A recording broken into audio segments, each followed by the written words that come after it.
Assalamualaikum Ibu. Waalaikumsalam warahmatullahi. Ada apa Bu ini? Ini Bu, mohon maaf mengganggu waktunya. Ibu lagi sibuk ya Bu ya? Oh enggak juga, biasa aja.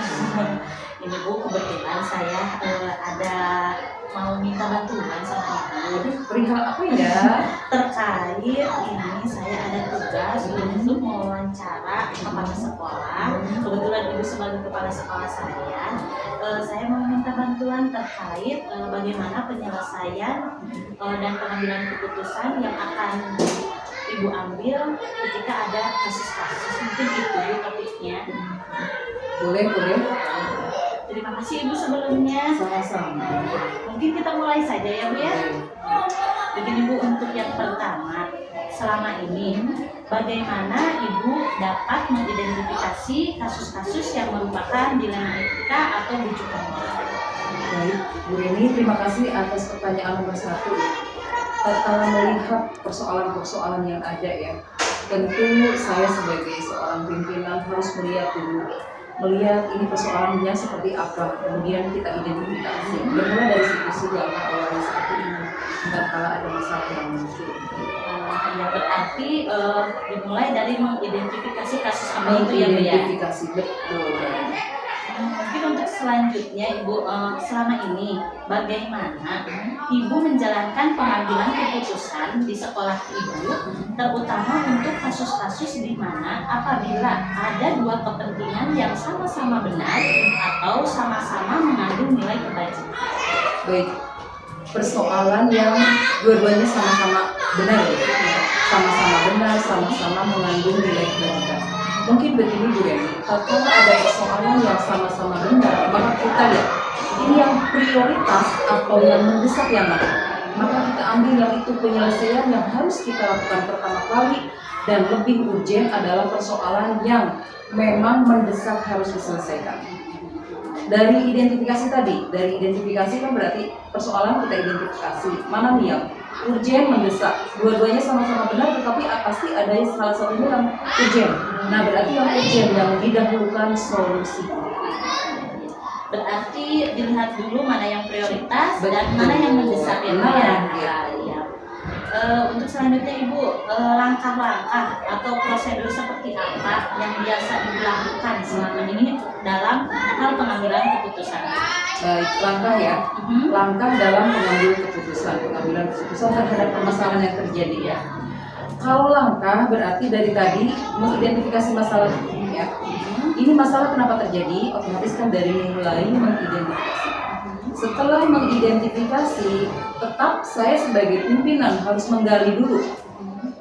Tatkala permasalahan itu misalnya dari dua orang, dari A, versi A seperti apa, versi B seperti apa, kita pertemukan, kita kaji. Lalu kita lihat, ini yang sebetulnya yang benar yang mana. Kemudian yang berpihak kepada kebenaran keadilan yang mana. Artinya tatkala mengambil solusi, jangan sampai saya merugikan salah satu pihak. Artinya solusi yang diambil berarti harus betul-betul yang ajas keadilan, ajas kebijaksanaan, dan yang terbaik untuk semua pihak. Kalau bisa bukan hanya untuk pihak yang memiliki masalah saja, tetapi untuk seluruhnya. Bahkan mungkin kalau masalah itu terjadi di lembaga, berarti lembaga juga harus berimbas menjadi lebih baik terhadap persoalannya. Berarti akan dicari tahu terlebih dahulu ya Bu, harus digali dan tentunya harus kita berada di pihak adil, bijak dan tentunya kepentingan lembaga ya Bu ya. Untuk selanjutnya Ibu, hal-hal apa saja yang selama ini Ibu anggap efektif dalam pengambilan keputusan pada kasus-kasus dilema etika? Hal-hal yang efektif ya. Tatkala persoalan terjadi yang saya anggap efektif berarti yang baik sesuai. Pertama mungkin ya, karena kita itu berpijak terhadap norma. Pertama berarti norma agama. Kedua, aturan, karena kita berada di lingkungan pemerintah, artinya negeri, otomatis ada regulasi. Artinya pertama norma secara keagamaan, kedua norma pemerintah, artinya regulasi, karena walau bagaimanapun seorang ASN itu bekerja ada aturannya, beretika juga ada aturannya, kemudian juga norma sosial tetap ada. Dan saya pikir tatkala pengambilan keputusan diambil dari jalan yang tadi, dari norma agama, norma pemerintah, norma sosial, insya Allah tidak akan merugikan salah satu pihak dan juga tidak akan merugikan lembaga. Mungkin saya berbicaranya secara general ya, Bu Reni, mohon maaf. Ya Ibu, tidak apa-apa. Jadi berarti atas dasar pertimbangan dari norma agama, Ya. dari aturan-aturan pemerintah, karena kita sebagai ASN ya Bu Ya, ya. betul. Lalu tentu saja kita tidak mengabaikan norma sosial. Betul sekali. Ya, untuk selanjutnya Ibu, nah, ini masih ada ya Bu Ya, ya. apa berapa pertanyaan, Bu Reni? Ada 8 Oh, ini masih yang baru ya Bu ya. Untuk selanjutnya Bu, apakah Ibu memiliki sebuah ada jadwal tertentu dalam sebuah penyelesaian kasus dilema etika? Apakah Ibu langsung menyelesaikan di tempat atau memiliki sebuah jadwal untuk menyelesaikannya itu, atau prosedur seperti apa yang akan Ibu jalankan? Sebetulnya kalau jadwal secara teragendakan gitu tidak juga ya Bu Reni. Biasanya saya sih fleksibel aja. Kalau memang permasalahan itu mendesak untuk diselesaikan, maka saat itu juga harus diselesaikan. Jangan sampai menunda esok lusa. Tapi tatkala ini persoalan, oh ini masih bisa, ada jeda, masih kita lihat, masih kita pelajari, masih kita amati, tentu itu bisa ada waktu lah. Besok atau lusa kita mencari cara yang paling tepat untuk penyelesaian masalahnya seperti apa. Gitu. Jadi tergantung lihat urgensitasnya. Kita lihat kasusnya ini mendesak atau tidak untuk segera diselesaikan. Kalau mendesak mau nggak mau saat itu juga harus diselesaikan. Begitu. Ya, berarti tidak ada jadwal yang terencana, namun apabila ketika ada kasus, apabila itu memang benar-benar mendesak harus segera diselesaikan ya Bu ya. Sebetulnya kalau pembinaan secara keseluruhan terhadap siswa, terhadap guru yang ada di lembaga ini saya rencanakan, karena itu kan bagian dari tupoksi kepala sekolah ya. Tetapi tatkala ada persoalan yang mendesak, itu fleksibel waktunya. Tatkala memang mendesak mau nggak mau harus diselesaikan. Pastinya ya Bu ya, kalau di sekolah itu penanaman karakter selalu ya Bu, Nah, setiap hari, itu setiap waktu ya Bu ya. Itu selalu dan terencana kalau itu ya. Tapi tatkala kembali lagi tadi persoalan yang tiba-tiba muncul, nah itu kan tidak bisa kita agendakan gitu, tidak bisa. Tergantung kita lihat persoalannya seperti apa gitu, kembali lagi tadi. Untuk selanjutnya Ibu, adakah seseorang atau faktor-faktor apa yang selama ini mempermudah atau membantu Ibu dalam pengambilan keputusan dalam kasus-kasus dilema etika? Iya, kalau seseorang atau pihak lain mungkin mungkin ada, meskipun itu mungkin porsinya sedikit. Dalam hal ini tatkala persoalan yang membutuhkan dukungan dari komite, jelas kita menjalin sinergitas dengan komite. Atau juga mungkin dengan pemangku kebijakan, dalam hal ini dinas pendidikan. Tentu kalau memang hal itu membutuhkan arahan, bimbingan, bahkan mungkin juga support dari pemangku kebijakan, ya kita kerjasama, bahkan mungkin saya komunikasi konsultasi dengan pihak terkait. Karena namanya sekolah ya Bu ya, Iya, banyak betul. pihak-pihak yang Bukan terlibat. sendiri, Iya. bukan sendiri. Iya betul sekali ya Bu ya, kita nggak bisa sendirian apa-apa ya Bu Iya, ya. betul. Ya, untuk selanjutnya Ibu yang terakhir. Alhamdulillah terakhir ya. Dari semua hal yang telah disampaikan, pembelajaran apa yang menurut Ibu ini dapat Ibu petik dan dari pengalaman mengambil keputusan dilema etika? Baik. Sebetulnya lebih ke pendewasaannya, Bu Reni. Pendewasaan diri ya Bu ya. Betul. Karena yang namanya persoalan sehari-hari itu sebetulnya guru sih buat kita pembelajaran. Di sana ada ilmu yang harus jalan keluarnya harus seperti apa. Tidak ada dalam bukunya, tidak ada dalam pelajarannya, tetapi ini solusi harus ada. Tidak ada pelatihannya Tidak juga ada ya Bu ya. pelatihan. menghadapi persoalan itu tidak ada pelatihan, tapi tetap kita berkaca dari pembelajaran yang sudah ada, atau mungkin juga kita konsultasi komunikasi dengan senior saya di dalam hal ini kan ada organisasi K3S ya, K3S Kecamatan Banjar, tentu tidak terlepas meskipun mungkin itu nanti sifatnya person. Ini terkala ada persoalan seperti ini bagaimana ya gitu. Siapa tahu di lembaga tersebut pernah ada persoalan yang terjadi, maka secara tidak langsung saya belajar dari kasus yang terjadi di sana, penyelesaiannya harus seperti apa. Jadi kembali lagi pembelajaran pendewasaan. Ya, karena kembali lagi belajar itu seumur hidup. Betul, sepanjang hayat ya Bu ya. Sepanjang hayat. Karena memang pengalaman adalah guru yang paling Betul baik. banget. Ya Ibu mungkin sudah ini pertanyaannya. Terima kasih banget Ibu, terima kasih. Sama-sama Bu Reni, sukses dengan CGP-nya ya. Amin, amin. Terima kasih atas segala dukungannya ya Ibu ya. Sama-sama. Oh begitu saya permisi dulu ya Ibu Baik, ya. Bu Reni silakan dilanjutkan kembali Mangga, aktivitasnya. assalamualaikum. Waalaikumsalam warahmatullahi. Assalamualaikum Ibu. Apa kabarnya?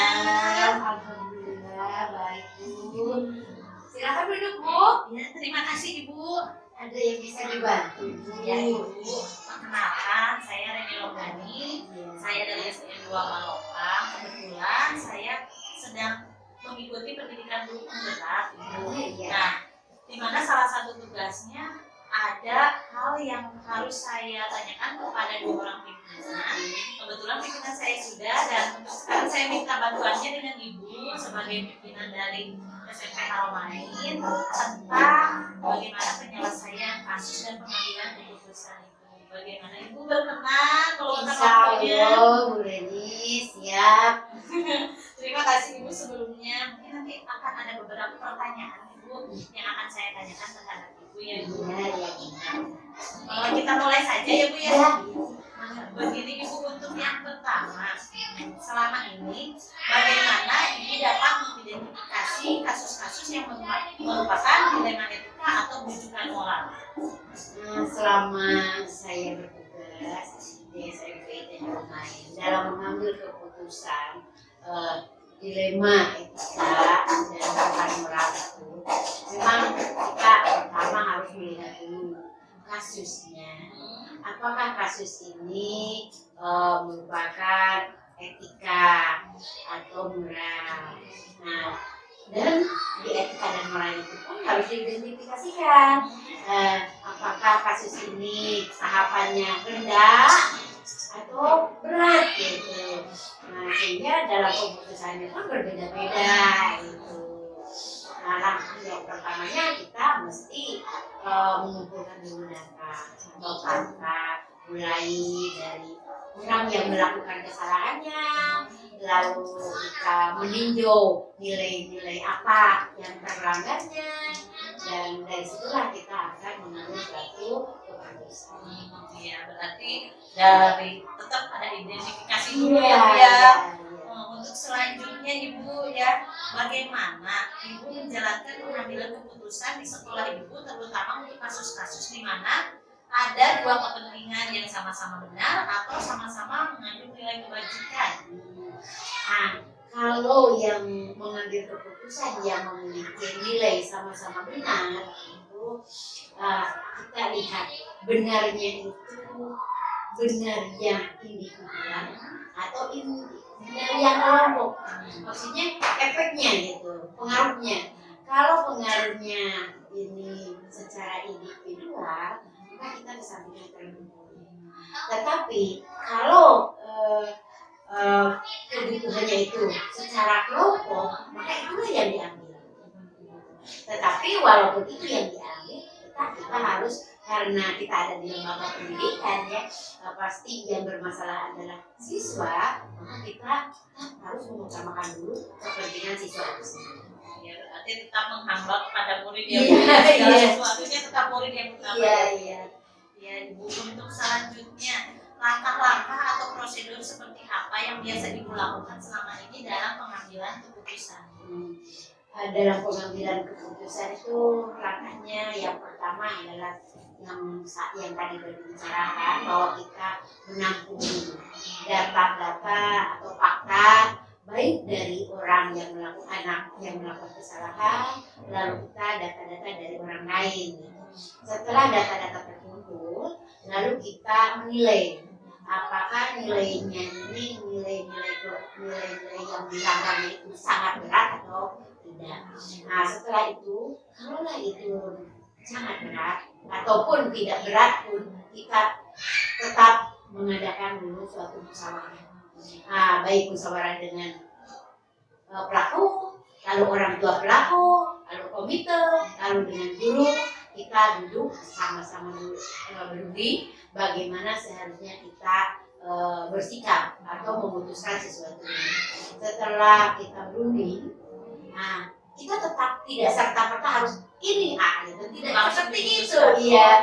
Tetapi kita harus menindaklanjuti lagi, ditinjau ulang lagi. Kenapa harus ditinjau ulang? Karena udah pada tahu bahwa efek yang akan terjadinya apa. Depannya Efek yang jangka pendeknya, yang berjangka panjangnya itu tetap harus kita perhatikan gitu. Nah, dan yang paling utamanya adalah efek yang dari luar. Kalau efek dari lingkungan kita karena ada suatu kesepakatan, sudah pada tahu, itu pasti akan rapi gitu, memahami. Tetapi efek yang dari luar inilah yang disebut pihak ketiga lah gitu, yang suka menjadi gitu ya, menjadi kita, waduh ini gimana gitu. Itu yang harus kita lihat, makanya kenapa kita harus ditinjau ulang keputusan kita itu. Benar banyak pertimbangan ya Bu ya. Iya Ibu. Untuk hal-hal apa saja yang selama ini Bu anggap efektif dalam pengambilan keputusan pada kasus dilema etika? Dalam dilema etika, kasus-kasus ini mesti tetap kita menilai, melihat pertimbangan identifikasi dulu nilai apa yang dilanggar gitu.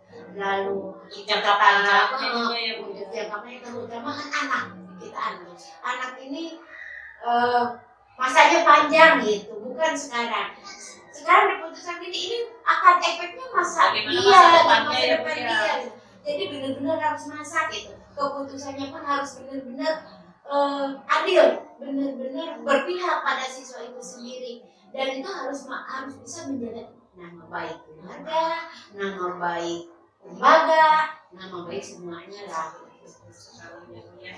Lalu Bu, untuk hal-hal apa saja yang selama ini merupakan tantangan dalam pengambilan keputusan pada kasus-kasus dilema etika? Tantangannya kalau di dalam etika itu kayak apa ya? Ada yang demo enggak Bu? Itu kalau seperti itu mungkin ya enggak, cuma kalau kita memutuskan dilema ini enggak karena benar, sama-sama benar, cuma di benarnya ini ada tahapan untuk individu dan untuk kelompok. Kita kalau untuk kelompok kita, itulah yang paling banyak itu yang harus kita ambil gitu. Maka itu seperti contoh seperti ini, ketika anak itu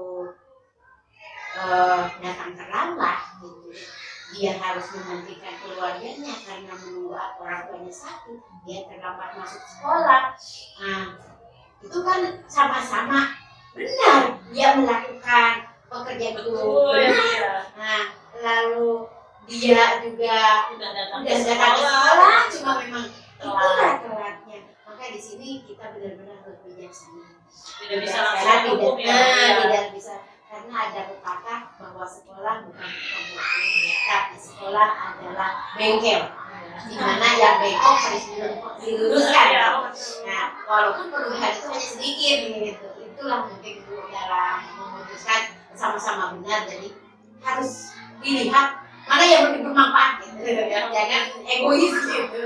Iya.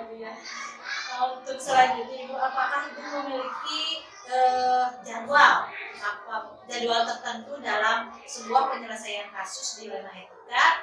Apakah langsung menyelesaikannya di tempat, ataukah ada jadwalnya dijadwalkan bila ada kasus jadwalnya ini atau langsung aja Bu secara instan? Iya. Nah, kalau kita dalam memutuskan seperti itu, tidak serta merta, kecuali pelanggarannya itu yang ialah kalau dibilang sepele namanya pelanggaran tidak ada yang sepele, tapi rendah, tahapan rendah itu bisa diputuskan secara langsung. Tetapi kalau pelanggaran etikanya kelasnya kelas berat gitu, itu mesti ada suatu prosesnya musyawarah, prosesnya kita duduk bareng, lalu kita proses menentukan kesimpulannya apa atau hukumannya apa. Iya, harus ditinjau ulang dan ditinjau ulang karena keputusan itu akan menghasilkan dua, yaitu ada yang pro dan ada yang kontra. Jadi itulah yang harus kita pikirkan. Makanya keputusan itu kan harus dibongkar kembali, dilihat kembali ini apa yang akan terjadi dan kita harus mempertanggungjawabkannya. Berat ya Bu ya, lumayan. Ya Ibu, nih, apakah ada seseorang atau faktor-faktor yang selama ini mempermudah atau membantu Ibu dalam mengambil keputusan dalam kasus-kasus di daerah kita? Alhamdulillah, karena sekolah yang Ibu sekarang ini adalah sekolah yang didirikan oleh tokoh masyarakat, gitu ya. Jadi ada yang disebut yayasan. Dan kebetulan sekali juga bahwa sekolah itu adalah berbasis pesantren, di situ ada kiai, gitu. Jadi itulah partner untuk memudahkan ibu mengambil suatu keputusan. Itu beliaulah yang bekerja sama. Oh kita bareng-bareng yuk gitu sama-sama seperti itu.